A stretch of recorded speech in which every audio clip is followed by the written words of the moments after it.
There is a number that the Trump administration does not want you to focus on, not the death toll, not the gas prices, not the ceasefire negotiations. This number, 50%, that is approximately how much of America's THAAD missile stockpile has been used up in 7 weeks of war with Iran, 50% of America's Patriot air defense interceptors gone, 45% of its precision strike missiles gone, 30% of its Tomahawk cruise missiles gone, in 7 weeks. And here is the part that the Pentagon does not want Beijing reading too carefully. According to a new analysis by the Center for Strategic and International Studies, one of the most respected defense think tanks in Washington, the United States military no longer has sufficient stockpiles of critical munitions to fight a second major war, not with Iran. They have enough for that with China.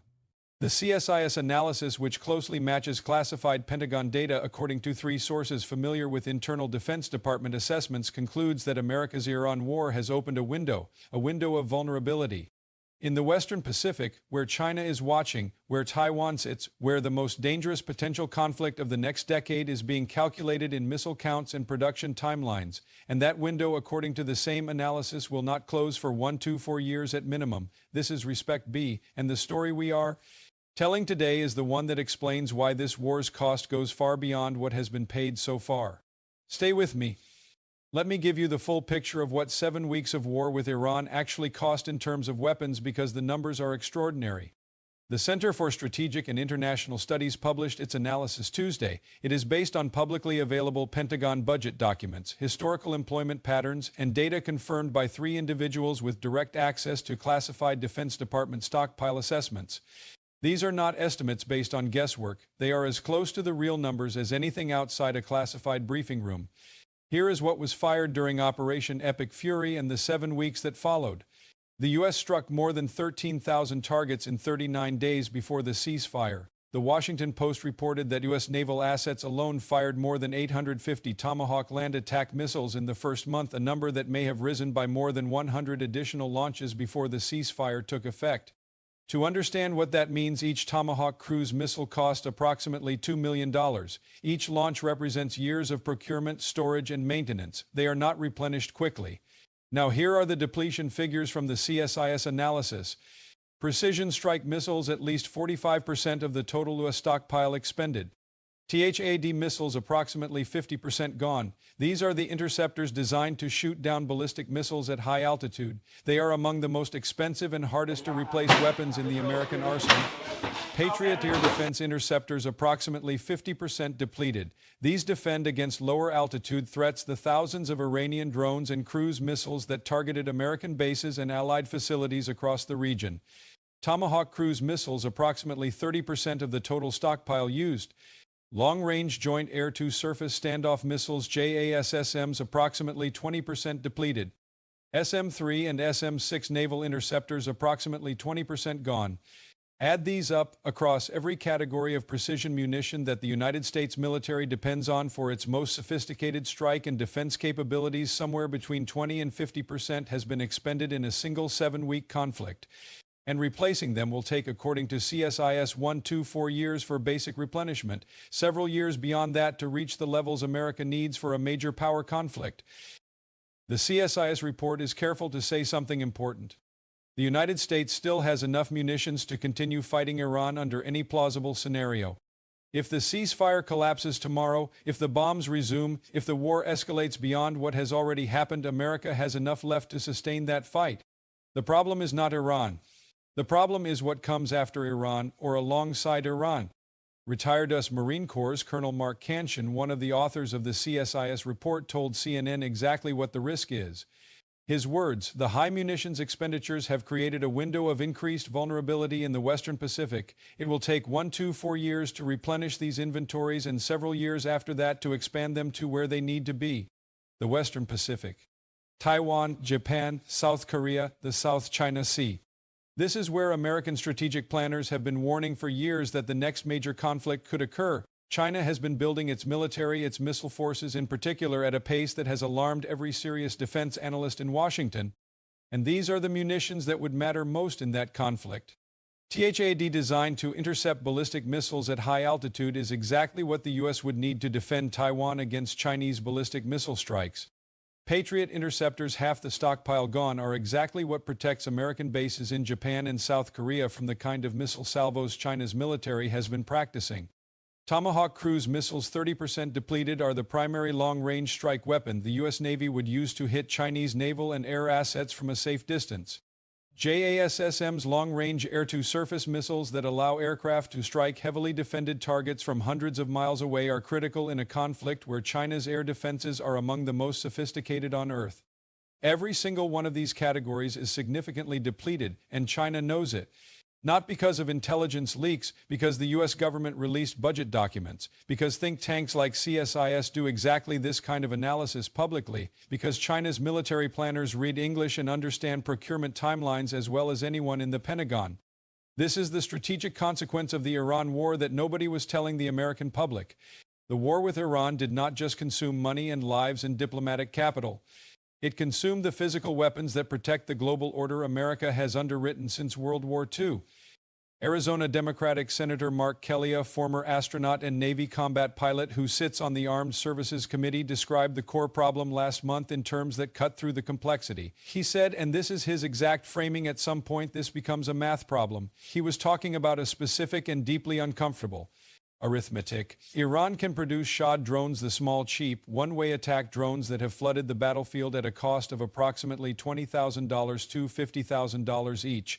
America intercepts them with Patriot missiles that cost approximately $4 million each, or with SM-6 interceptors at $4.3 million each. Secretary of State Marco Rubio stated the problem plainly earlier in the conflict. Iran, he said, is producing, quote, by some estimates, over 100 of these missiles a month. Compare that, he continued, to the 6 or 7 interceptors that can be built in the same time. 100 drones and missiles produced by Iran monthly. 6 or 7 American interceptors produced monthly. That is not a ratio that wins an attrition war, and it is not just about Iran.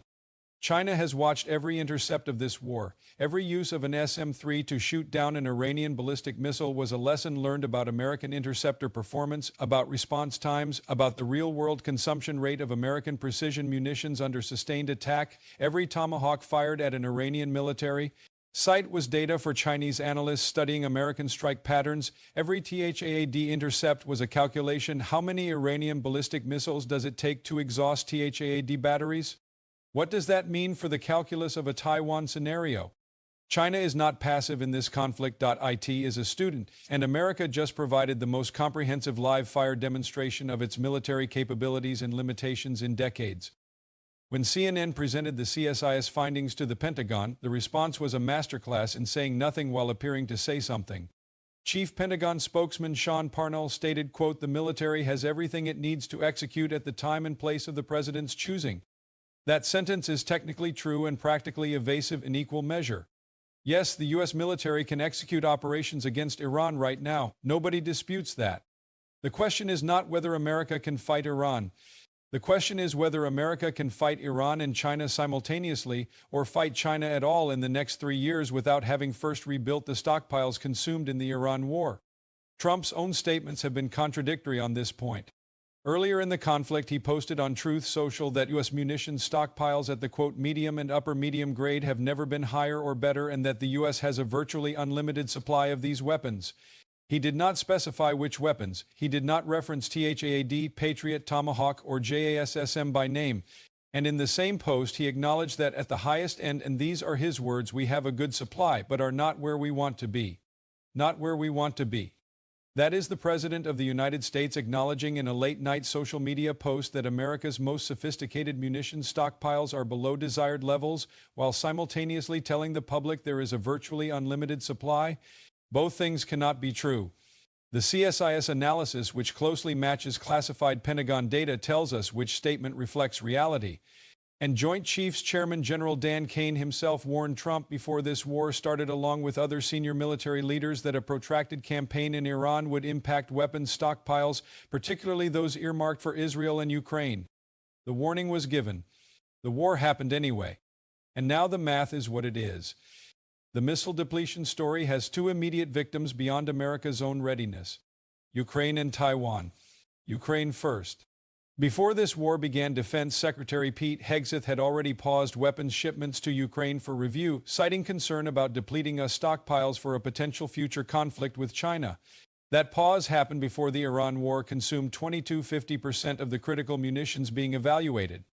Ukraine is fighting a grinding war against Russia with weapons that depend on the same American industrial base, now scrambling to replenish what Iran consumed. The air defense interceptors Ukraine needs Patriot batteries, SM systems are directly competing with the restocking requirements created by the Iran war. There are not enough missiles to go around. And then Taiwan. The CSIS report is explicit. The weapons most depleted by the Iran war, THAAD, Patriot, Tomahawks, JASSMs, are precisely the systems that American war planners have identified as most critical in any scenario involving Chinese military action against Taiwan. A Taiwan conflict would involve Chinese ballistic missile salvos against American bases in Japan, South Korea, and Guam, the same type of threat THAAD and Patriot were built to defeat. It would require long-range Tomahawk strikes against Chinese naval formations. It would require JASSM strikes against heavily defended Chinese air bases. All of these are now significantly depleted, and production cannot fill the gap for years. Former Undersecretary of Defense for Policy Elbridge Colby, who had previously pushed to preserve US stockpiles specifically for a potential China conflict, appeared before Congress on Tuesday. His response to concerns about the depleted stockpiles was, quote, "I think we need to work hard on the defense industrial complex, but nobody should get the wrong impression we're ahead of the problem. With a 1-4 year replenishment timeline. With a China that has been watching every missile fired in this war and calculating what the numbers mean for their own decision-making. Step back from the individual missile counts. Look at the total cost of this war, and I mean total, not just what was in the headline. The U.S. military spent an estimated $18 billion in direct operational costs by mid-March. The Pentagon requested $200 billion more. 13 American service members killed, more than 300 wounded. Iran's economy assessed at up to $1 trillion in damage. More than 4,000 killed across the conflict zone. 3 million internally displaced in Iran, over 1 million displaced in Lebanon. Gas prices up more than $1 per gallon nationally. The world's biggest oil supply disruption since the 1970s energy crisis. And now this, a window of vulnerability in the Western Pacific. THAAD at 50%, Patriot at 50%, Tomahawks at 30%. 1-4 years to replenish, several more to expand. China watching every number. Taiwan watching the same numbers from a different perspective, wondering whether the country that has pledged to defend it has enough left to make that pledge credible in the near term. Before this war began, Joint Chiefs Chairman Dan Kane warned Trump. He warned him directly, a protracted campaign in Iran would impact stockpiles earmarked for supporting Israel and Ukraine. The warning was given. The math is now what it is. And the next time an adversary anywhere in the world runs the calculation on what it would cost to challenge American power, they will be running it against numbers that are significantly smaller than they were on February 27th, the day before the bombs started falling on Iran. 7 weeks. 13,000 targets struck, 850 Tomahawks fired, half the THAAD stockpile gone, half the Patriots gone. And a window 1-4 years wide in which America's ability to defend its allies in the Pacific is meaningfully diminished. The Pentagon says the military has everything it needs. CSIS says the stockpiles are no longer sufficient for a peer adversary conflict. Trump says the supply is virtually unlimited. The classified data says 45-50% of critical systems are gone. All of these statements are in the public record. You can look them up. The question is not which one is true. The question is which one China's military planners are reading. And the answer to that question is all of them. This is Respect B. Subscribe, because the cost of this war is not finished being counted.